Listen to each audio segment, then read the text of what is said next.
Hello, and welcome back to our Scratch lessons. So, in this lesson, we are going to learn about some of these background effects. So, let's just review what we did last lesson.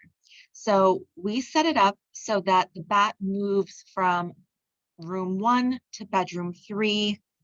And then I'm going to go ahead and drop a repeat block on here. So, he's just going back and forth, back and forth, back and forth. Okay, so let's have a look at these effects. Let's change color effect by 25. Let's try this one first. So I'm going to pick up my code actually, put it over here, and I'm just going to grab this tiny little bit right here. I want to be able to see exactly what the color effect does, and I want to see it for more than 1 second. So I'm just going to use this tiny little piece of code for now, and I'll put it back together like later. Okay, so let's change the color effect, and it's set to a value of 25. Let's see what that looks like. Oops.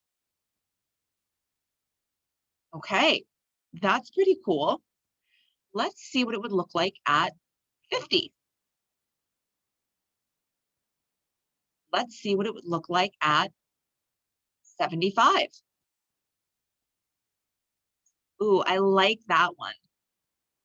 I'm not totally sure how high we can go with this. Ooh, that's neat. Let's just try like 500. Okay, I don't think that one changed too much. Let's see.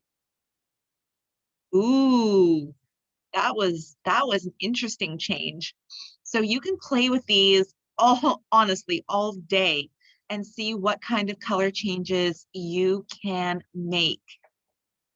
There's probably a master list out on the internet somewhere, but that is not something that I have. So you can have as much fun as I am just playing with it.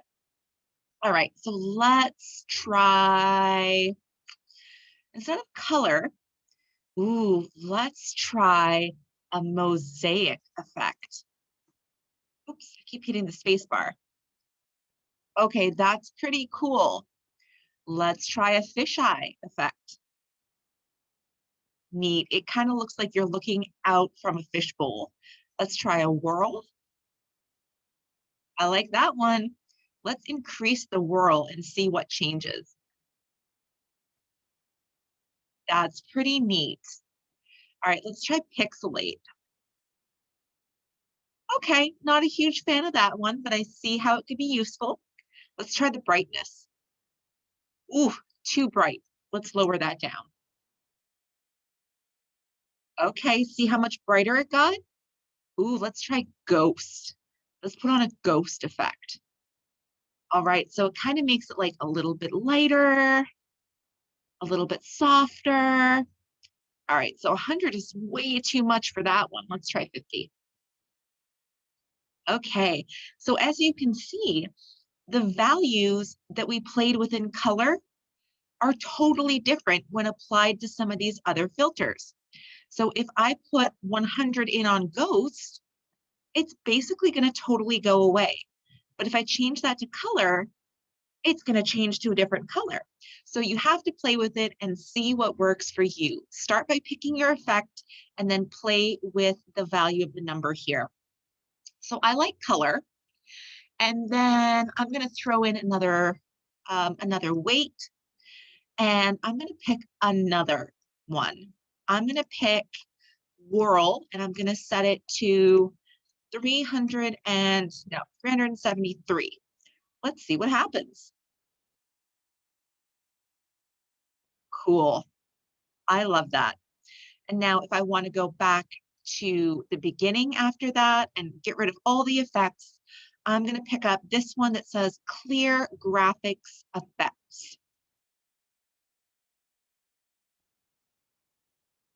Very neat.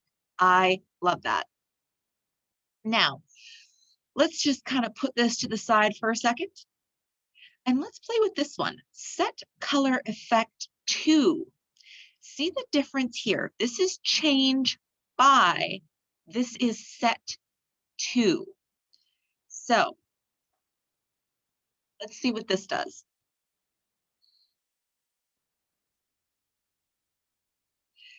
So pretend that you had a big book, and inside that book were, I don't know, 100 different pictures of this room in very slightly different colors. That's basically what we're doing with this. We're saying, okay, I like the color on page 70. That's the one I'm picking. So it doesn't change the effect by a certain percentage. It just picks a page in that book and says, okay, this is the color we're applying.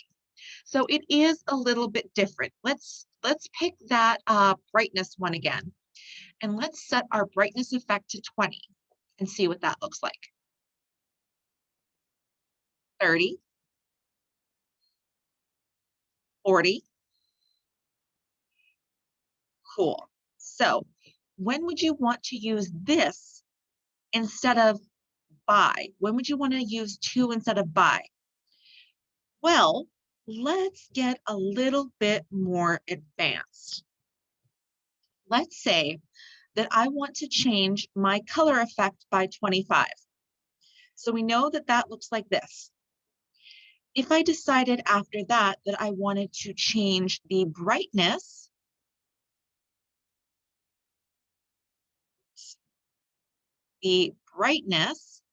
by 25%, what would that look like?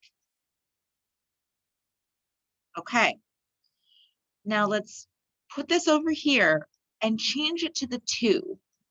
That's the best way to figure out how to use Scratch, is to experiment. Now watch what happens. It's a little bit different. Let's throw another weight in here so we can really see it. Okay. Now let's do this one. The difference is subtle, but you can see it.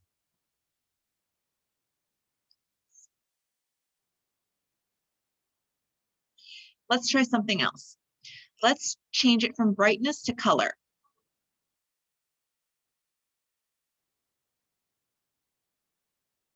It's a very, very small change that works on some filters better than others. So you see with color, it didn't really do very much at all until I changed that value. Play with it, see what works for you for the scene that you are making. That is the best way to learn how to do this. Just play with it back and forth. Okay, now in our next video, we are going to learn about sounds in our background. And then we'll figure out sounds on our sprite as well. And I'm going to do that as one single video because it's basically the same thing, just one time it's coming from your sprite, one time it's coming from your background. So that will be lesson 10, sounds. All right, I will see you guys in our next video.